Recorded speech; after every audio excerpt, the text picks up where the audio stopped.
যে লোকগুলা বের করে নিয়ে যায় আমাকে রুম থেকে, বের করে নিয়ে যাওয়ার পরে আমি দেখি তারাও কি হিন্দিতেই কথা বলছে। আমরা কি কোনো কিছু হাসিনার মানি? হামলার আশঙ্কায় জনপ্রিয় অনলাইন অ্যাক্টিভিস্ট পিনাকি ভট্টাচার্যের বগুড়ার বাসা পাহারা দিয়েছে পুলিশ। একই সঙ্গে স্বতঃস্ফূর্তভাবে পাহারা দিয়েছে ছাত্র জনতাও। তাকে হত্যার উস্কানি দেওয়ার জন্য এই টিম গ্যাংয়ের প্রকাশ্য সদস্যদের বিরুদ্ধে ইউরোপে আলাদা মামলা করা হচ্ছে।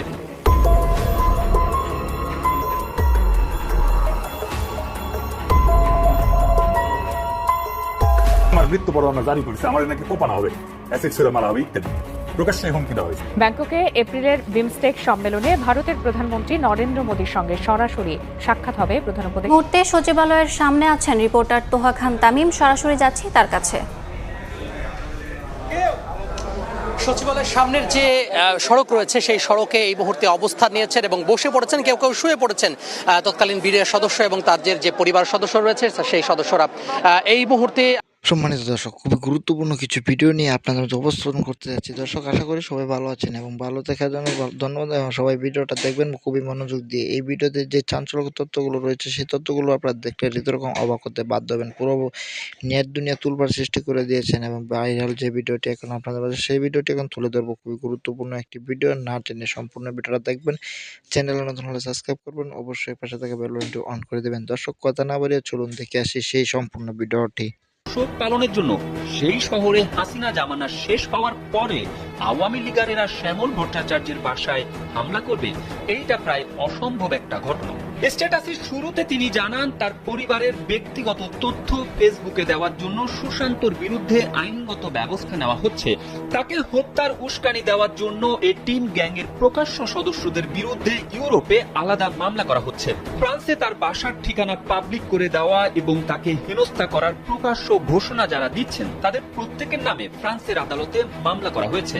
বাংলাদেশেও আলাদা মামলা করা হয়েছে। আজ যারা আকার ইঙ্গিতে নিন্দা করতেছে না, তারা মূলত শেখ মুজিবকে ফ্যাসিস্ট বলে মনে করে না।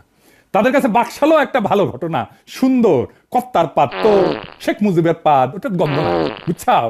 তাই সরাসরি বলতে পারতেছে না, সেই জন্যই এই মব টপ বইলা এই সমস্ত ধোঁয়াশা তৈরি করতেছে। তবে আমার মৃত্যু পরোয়ানা ঘোষিত হয়েছে, আগে শুনেন কেমনে।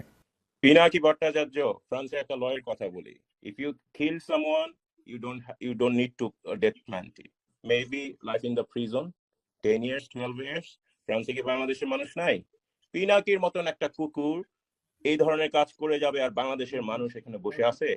অ্যাসাইলাম মারা একটা কুকুর এখানে বসে আছে, এই কুকুরটায় গলা কাইটা যদি এখানে কোনো মানুষের ডেথ পেনাল্টি হবে না, life in the prison. I am challenging, I am sorry. সে বলতেছে ফ্রান্সে তো খুনের শাস্তি 10 বছর জেল, ফাঁসি তো দিবে না, তো পিনাকে খুন করে না কেউ কেন ফ্রান্সে? হাসিনা এক বক্তৃতায় গেল ক্ষমতা, আর এক বক্তৃতায় গেল 32 নম্বর। আলহামদুলিল্লাহ, আমার শহীদ মৃত্যু হইলে না বাংলাদেশে আমার ক্ষুদ্র ভ্রাতার ভগিনেরা ছোট বড় মাঝারি কোমল কঠোর বাকশালীদের আস্ত রাখবে না, ছানা বানা করে ফেলবে। আমার মৃত্যুতে বাংলাদেশ পুত পবিত্র। আমার সত্যি যদি মাইরা ফেলায় বাংলাদেশে যেন কোনো বাকশালী রক্ষা না পায়। আমার মৃত্যুর খবর বাংলাদেশে পৌঁছানি 24 ঘন্টার মধ্যে কাম ফিনিশ করে দেবে। এইখানেই শেষ না, আমি ওদের জন্য নরকের দরজায় হাজির থাকবো, ওদের জান ওইখানে আমি কালা কালা করে। সরকার গত 6 মাসে যা যা ভুল করেছিল যে জায়গায়, সেইটার কাপ ফেরা দিতে হয়েছে আমাদের 5ই ফেব্রুয়ারিতে। আবার আর একটা জনফস্ফোরণ হয়েছে। এই জন্যই প্রেসিডেন্ট সরকার আরো সংহত হয়েছে, ভালো হয়েছে আমাদের জন্য। অপারেশন ডেভিল হান্ট শুরু করতে পারছে, একটা সুশীল হান্টও চালু করা দরকার। কারা কারা এই যে সব 26 জনে সুশীলেরও হান্ট করা লাগবে, ওটা জনতাই করবে। যাই হোক, আবারও কিন্তু আমাদের অর্জন ধুলায় মিশে যেতে পারে যদি আবার আগের আলস্য কাটায় উঠতে না পারে। আগের আলস্য আর সিদ্ধান্তহীনতা, অবিবেচনা প্রসূত নিয়োগ চলতেই থাকে।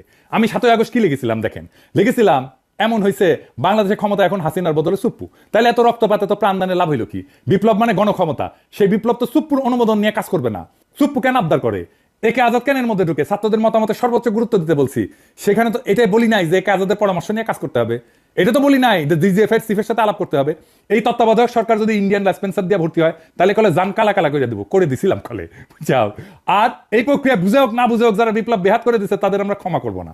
দেখেছিলেন আমি ঠিক সময় মতো ঠিক কথা কইছিলাম, যা আমি আগে কইছি সেটা পরে ঠিক হয়েছে, পরে আবার আমাদেরকে এসে আবার এটা ঠিক করে নিতে হয়েছে। এই যে দেখেন, মুনির হায়দারকে বিশেষ সহকারী হিসেবে নিয়োগ দেওয়া হয়েছে। আমি চিনি তারে, আমি অপছন্দ করি না, পছন্দই করি, কিন্তু মুনির হায়দারকে আপনারা চিনেন না, তাই না? আমেরিকা প্রবাসী এক সাংবাদিক। আচ্ছা বলেন তো, প্রফেসর ইউনূসের একজন আমেরিকা প্রবাসী সাংবাদিক দরকার, আপনার কার নাম মনে ভাইসা আসে? মনে মনে বলে, চিন্তা করেন যোগ্য ক্যান্ডিডেট হিসাবে। হ্যাঁ, কনক সরোয়ার ইলিয়াস, তাই না? কনক সরোয়ার তো পিএইচডিও করেছে। তার অ্যাক্টিভিজম এমনই হাসিনারে প্যারা দিছে যে তার বোনকে জেলে নিছে তারে না পাইয়া। কোন দারুণ জনপ্রিয় তো। আমার ইলিয়াসের নানা সমালোচনা আছে, কিন্তু কনকের নামে আছে কোনো সমালোচনা নাই। তো কনক তো সবচেয়ে যোগ্য এই পজিশনের জন্য, ইলিয়াসও যোগ্য। কনক বা ইলিয়াস যদি বিশেষ সহকারী হতো তাহলে সারা দেশে আনন্দের বন্যা বয়ে যেত। এই সরকার রাজনৈতিক সরকার না, তার তো সলিড অ্যান্টিফেসিস দক্ষ জনপ্রিয় লোক দরকার এইসব পজিশনে। কনক কি পরিমাণে দাবলেনের উপরে রাখতো আওয়ামী লীগকে চিন্তা করেন, কিন্তু সেটা করবে না। শুনলাম আলী রিয়াজ আর বদিউল আলম মজুমদার রিকমেন্ডেশন না হয়েছে। তো প্রফেসর ইউনূস, আপনি যে আয়নাঘর দেখতে যেতে পারেন না, এখনো পারতেছেন। এই ছাত্র জনতা তার শক্তি যে দেখাইছে ধানমন্ডি 32 নম্বরে, সেইটাতে আলী রিয়াজ করে দিচ্ছে, এটা দেয় নাই।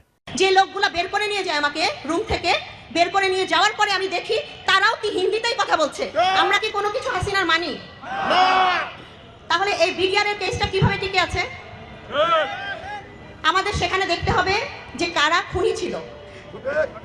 বিডিআর এর পিলখানাতে যে ডিএডিরা ছিলেন, হ্যাঁ, তারা অবশ্যই এই দোষে দোষী। এখন তারা যদি ভালো মানুষ সাজে বা তাদের সন্তানরা যদি এসে কান্নাকাটি করে বলে আমাদের পিতারা একদম সুফি মানুষ ছিল, সেটা কখনোই মানার মতো না। এবং তাদের সন্তানরা সমন্বয়ক সেজে আমাকে ব্ল্যাকমেল করছিল। হ্যাঁ, তো এই জিনিসটা আমি আপনাদেরকে বলছি এই সবার সামনে, যেটা বিডিআর এর অনেকেই জানতেন না। এখন আমি আপনাদেরকে আরো একটা জিনিস বলছি। বিডিআর ঘটনাটায় আমি যে রুমে ছিলাম, সেখানে আমার হাজব্যান্ডের সাথে আমার কথা চলছিল, কিছুক্ষণ পর পর কথা হচ্ছিল। আমি তো প্রত্যেকেই দেখেছি বিডিআর এর পোশাক পরা। আমার হাজব্যান্ডের সাথে আমার যখন লাস্ট টাইম কথা হয়, সেই সময় আমার হাজব্যান্ড আমাকে বলেছিল যে 4টা ওয়ার্ড সে বলেছিল। প্রথমে বলেছিল যে ভিতরে লীগের নেতারা আছে, বিডিআর এর পোশাকে লীগের নেতারা আছে দরবার হলের ভিতরে। দ্বিতীয়, সে আমাকে বলেছিল যে কিছু বিডিআর জওয়ান সে দেখছে যাদের বয়স বিডিআর এ চাকরি করে যারা তাদের থেকে বেশি। 3 নাম্বার, সে বলেছিল এনএসজি। আমি এই পর্যন্ত মিডিয়া এই কথাটা বলিনি, কারণ প্রত্যেকটা মিডিয়ার লোক আমাকে বলেছে এই কথাটা বললে আমাকে মেরে ফেলা হবে। আমি তখন বুঝতে পারিনি, আমার হাজবেন্ড আমাকে 2 বার বলেছে। আমি তখন ওকে বলেছি এটা কি, তখন ও বলেছে ইন্ডিয়ান্স। ওই ইন্ডিয়ান্স কথাটা বলে শেষ করতে পারেনি, আমার গলা থেকে ধরে আমাকে বের করে নিয়ে যায়।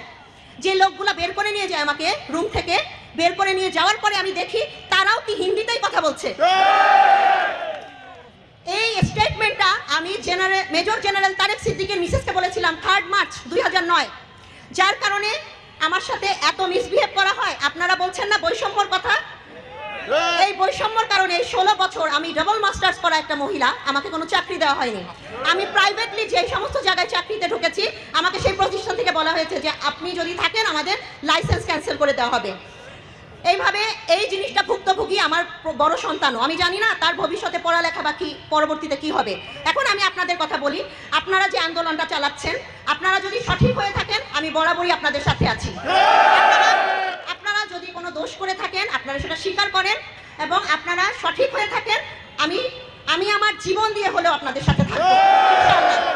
আমার হাজব্যান্ড আমাকে শিখিয়ে গেছে, এবং আপনারা যারা 34 আর 35 রাইফেল ব্যাটালিয়নের আছেন, আপনারা সবসময় দেখেছেন অন্য কোন পরিবার কিরকম করেছে আমি সেটা জানি না, কিন্তু আপনারা দেখেছেন যে আমার কোনো ছোট একটা ব্যাগও কোনোদিন কোনো সৈনিক কখনো ক্যারি করে নাই, যেটা আমার হাজব্যান্ড আমাকে বিয়ের পরে ক্যান্টনমেন্টে নিয়ে যাওয়ার সাথে সাথে শিখিয়েছিল। কোনো জওয়ান কি বলতে পারবেন কখনো যে আমার কোনো ব্যাগ কোনো জওয়ান ক্যারি করেছিলেন? আদর করা ছাড়া আমার বাচ্চাকে আমার পিছন পিছন নিয়ে ঘুরেছেন কোনো জওয়ান বলতে পারবেন? তাহলে এই যে এত ধরনের কথাবার্তা যে বাইরে থেকে হয়, যে অফিসারের বাচ্চাদেরকে পালতে হয়, বাসায় রান্না করে দিতে হয়, এটা করে দিতে হয়, ওটা করে দিতে হয়, প্রত্যেকটা জিনিসের কাজের জন্য লোক থাকে, এবং আমার বাসাতে কখনোই এই জিনিসগুলো হয় নাই। যদি অন্য কেউ এই ধরনের বৈষম্য করে থাকে, সেই জিনিসগুলো হয় নাই, তাহলে আমার হাজব্যান্ডের লাশটা কিন্তু পাওয়া যায়নি। আপনারা কি জানেন যে এতগুলো অফিসারের লাশ পাওয়া গেছে, 2টো বডি এখন পর্যন্ত পাওয়া যায়নি? ভারতীয় আগ্রাসনে যে পিলখানায় ঘটনাটা হয়েছিল, এবং তার জন্য আপনারা আজকে জেল খাটছেন। আপনারা কি হাসিনা সরকার চলে যাওয়ার পর একবারও এই জিনিসটা আপনারা এই পর্যন্ত যেতে পেরেছেন, ঊর্ধ্বতন কর্মকর্তা পর্যন্ত? আপনারা সেই পর্যায়ে গিয়ে এটা ব্যবস্থা করতে পেরেছেন যে এখন পর্যন্ত কেন আপনাদেরকে বের করা হচ্ছে না? এভাবে কি চলতে পারে? 6টা মাস পার হয়ে গেছে, আমরা যে সরকারকে বসিয়েছি ইন্টারিম গভর্নমেন্ট, 6টা মাস পার হয়ে গেছে না, এখন পর্যন্ত কেন কোনো বিচার নাই? আমি ভাই আপনাদের সাথে আছি। আপনারা যেমন আপনাদের পুনর্বাসন দরকার, আপনাদের চাকরি ফেরত দরকার, আপনারা যারা অ্যাক্টিভ আছেন আপনাদের ডেফিনেটলি এটা ফেরত দেওয়া উচিত। এবং বিডিআর চাই, আমরা বিডিআর চাই, আমরা বিজিবি চাই না। বিএসএফ এর সাথে যেটা বিএসএফ এর সাথে জড়িত সেই বিজিবি আমরা চাই না, আমরা বিডিআর চাই। যেই যেই পোশাক পরে এই 57 অফিসার এই পৃথিবী থেকে চলে গেছে, সেই স্মৃতি আমরা ফেরত চাই। আমরা বিডিআর চাই, আমরা পিলখানার গেটে তাদের নাম চাই, আমরা বিডিআর চাই। আপনারা এইভাবে খুশি না বলেন? আপনারা কি বিদ্রোহী শুয়ে ট্যাগ পড়েছেন তৎকালীন বিডিআর সদস্য এবং তাদের যে পরিবার সদস্য রয়েছে সেই সদস্যরা। এই মুহূর্তে আমি একটু বলতে চাই এবং দেখাতে চাই যে ঠিক এখানে যারা বৈষম্য বিরোধী ছাত্র আন্দোলনে কেন্দ্রীয় সমন্বয়ক রয়েছে হাসনাত আব্দুল্লাহ কিছুক্ষণ আগে ঘটনাস্থলে এসেছেন এবং এখানে যারা সমন্বয়কারী রয়েছেন, এখানে যারা নেতৃত্ব দিচ্ছেন এই আন্দোলনে, সেই নেতাদের সাথে মূলত সমন্বয় যারা রয়েছেন সেই সমন্বয়কদের সাথে তিনি কথা বলছেন এবং বিষয়টি নিয়ে তিনি সমাধান করবেন বলে এখানে যারা রয়েছেন আন্দোলনকারী সেই আন্দোলনকারীদের সাথে তিনি আশ্বাস দিচ্ছেন। পাশাপাশি কেন্দ্রীয় সমন্বয়ক মাহিন সরকার সহ আরও একজন রয়েছে, মোট 3 জন বৈষম্য বিরোধী ছাত্র আন্দোলনের যে কেন্দ্রীয় সমন্বয়ক তারা এখানে এসেছেন ঘটনাস্থলে। যদিও মাহিন সরকার প্রথম থেকেই এই যে আন্দোলন, অবস্থান কর্মসূচি এবং আন্দোলন পরবর্তী এবং মিছিল সব বিষয়ে কিন্তু তিনি সাথে ছিলেন এবং সাথে থেকেই তিনি এর যে সমাধান সেই সমাধানে পথ খোঁজার চেষ্টা করছেন বলে এখানকার যারা আন্দোলনকারী রয়েছেন তারা আমাদেরকে জানাচ্ছেন। এখানে অনেকেই প্রতীকী যে কাফনের কাপড় সেই কাফনের কাপড় পরে এখানে এসেছেন এবং আমরা দেখেছি যে কিছুক্ষণ আগে যে মিছিল ছিল এবং পুলিশের ব্যারিকেড ভেঙে এখানে মিছিল নিয়ে সচিবালয়ের সামনে যে সড়ক রয়েছে, খাদ্য অধিদপ্তর ভবন বা খাদ্য ভবনের সামনে যে সড়ক রয়েছে সেই সড়কে অবস্থান নিয়েছেন আন্দোলনকারী এবং এখন পর্যন্ত সে অবস্থান চলছে। আন্দোলনকারীদের পক্ষ থেকে জানানো হচ্ছে যে স্বরাষ্ট্র উপদেষ্টার সাথে তারা যোগাযোগ করেছেন। স্বরাষ্ট্র উপদেষ্টা একটি রাষ্ট্রীয় অনুষ্ঠানে গাজীপুরে থাকার কারণে, অর্থাৎ গাজীপুরের সেই অনুষ্ঠান শেষে তিনি ঢাকায় ফিরছেন এবং তার পক্ষ থেকে বলা হয়েছে যে 5 থেকে 6 সদস্যের একটি দল তার কাছে যাবেন এবং আলোচনায় বসবেন, তারপরে এটি যে সমাধান সেই সমাধানের পথ সেটি খোঁজার চেষ্টা করা হবে। আন্দোলনকারীদের পক্ষ থেকে জানানো হচ্ছে যে প্রায় 8 দফা দাবি এখানে তোলা হয়েছে, অর্থাৎ তৎকালীন যে বিডিআর সদস্য রয়েছেন যারা চাকরিচ্যুত করা হয়েছে যাদেরকে তাদের চাকরিতে পুনর্বহাল করা, পাশাপাশি যাদের চাকরির মেয়াদ শেষ হয়ে গেছে তাদের যে রাষ্ট্রীয় সুযোগ সুবিধা এবং আর্থিক ক্ষতিপূরণ হয়েছে সেই ক্ষতিপূরণ তাদেরকে প্রদান করতে হবে।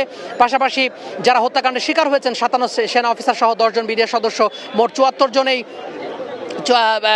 এই মোট যে হত্যাকাণ্ডের শিকার হয়েছেন তাদের সবারকে কিন্তু এই হত্যাকাণ্ড। প্রিয় দর্শক, আপনারা তো সম্পূর্ণ ভিডিওটা দেখলেন। দর্শক, ভিডিওটা কেমন লেগেছে, ভিডিওর সম্বন্ধে অবশ্যই আপনাদের মহামূল্যবান মতামত কমেন্ট বক্সে জানিয়ে দেবেন।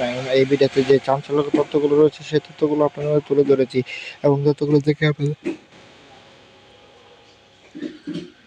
কেমন লেগেছে আপনারা এই তথ্যগুলো কমেন্ট বক্সে কমেন্ট করে জানাবেন। দর্শক, ডক্টর মোহাম্মদ ইউনূসের বিরুদ্ধে যে ষড়যন্ত্র ছিল সেই ষড়যন্ত্র প্রকাশিত হয়েছে এবং পিনাকি ভট্টাচার্যের উপর আওয়ামী লীগ নেতাকর্মীরা কেন হামলা করেছেন এবং পিনাকি ভট্টাচার্যের উপর হামলা করার পরপরই ফ্রান্সে পিনাকি ভট্টাচার্য কেস করেছেন এবং তার উপর হাসিনা গ্রেপ্তার পরোয়ানা বের হচ্ছে। দর্শক, আপনারা সেই ভিডিওটা এখন তুলে ধরছি। ভিডিওটি ভালো লাগলে লাইক কমেন্ট শেয়ার করে দিন, চ্যানেলটি সাবস্ক্রাইব করে অবশ্যই পাশে থাকা বেল আইকনটি অন করে দিন। পরবর্তী ভিডিও আপনারা দেখতে পারেন। ভালো থাকবেন, সুস্থ থাকবেন, দেখা হবে পরবর্তী ভিডিওতে।